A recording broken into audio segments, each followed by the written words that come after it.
Assalamualaikum warahmatullahi wabarakatuh. Halo semuanya, perkenalkan saya Lintan Cahaya Marinda dengan NIM 0701122823288088 dari kelas C atau L3 Indralaya.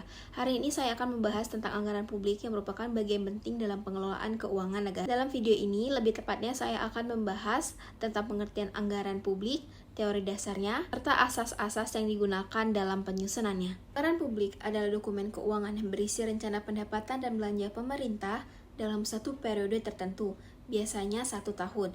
Anggaran ini berfungsi sebagai alat perencanaan dan pengendalian dalam penggunaan sumber daya negara untuk mencapai kesejahteraan masyarakat. Adanya anggaran publik, pemerintahan dapat memastikan bahwa dana yang tersedia digunakan secara efektif dan sesuai dengan prioritas pembangunan, seperti pendidikan, kesehatan, dan infrastruktur. Dalam penyusunannya, anggaran publik didasarkan pada beberapa teori, antara lain, yang pertama, teori anggaran tradisional berfokus pada keseimbangan antara pendapatan dan belanja untuk menghindari defisit. Yang kedua, terdapat teori anggaran kinerja lebih menekankan pada hasil dan efektivitas dari penggunaan anggaran, bukan hanya jumlah yang dihabiskan. Yang ketiga, terdapat teori anggaran program, yaitu mengalokasikan anggaran berdasarkan program atau kebijakan tertentu untuk mencapai tujuan spesifik. Keempat, terdapat teori anggaran partisipatif, terlibat masyarakat dalam proses penyusunan anggaran guna meningkatkan transparansi dan akuntabilitas.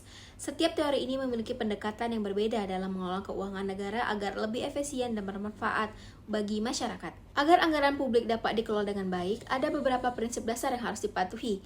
Yang pertama, terdapat asas tahunan, yaitu menyatakan bahwa anggaran dibuat dan digunakan untuk 1 tahun lalu diperbarui di tahun berikutnya. Kedua, terdapat asas universalitas, yaitu mengharuskan semua pemasukan dan pengeluaran pemerintahan dicatat secara lengkap dan terbuka. Ketiga, terdapat asas kesatuan, yaitu memastikan bahwa semua pendapatan dan pengeluaran pemerintahan masuk dalam satu anggaran yang sama. Keempat, terdapat asas spesialitas, yaitu menegaskan bahwa uang yang dianggarkan hanya boleh digunakan sesuai tujuan yang sudah ditentukan dan tidak boleh dialihkan sembarangan. Selanjutnya, terdapat asas akuntabilitas dan transparansi, yaitu mewajibkan anggaran dikelola dengan jujur dan dapat diperiksa oleh masyarakat. Dengan mengikuti prinsip-prinsip ini, pemerintahan dapat memastikan bahwa anggaran digunakan secara efektif, transparan, dan bertanggung jawab. Jadi, anggaran publik bukan hanya sekedar angka dalam dokumen, tetapi merupakan instrumen penting untuk mendukung pembangunan dan kesejahteraan masyarakat. Semoga penjelasan ini membantu kita semua memahami konsep anggaran publik dengan lebih jelas. Terima kasih sudah menyimak dan sampai jumpa.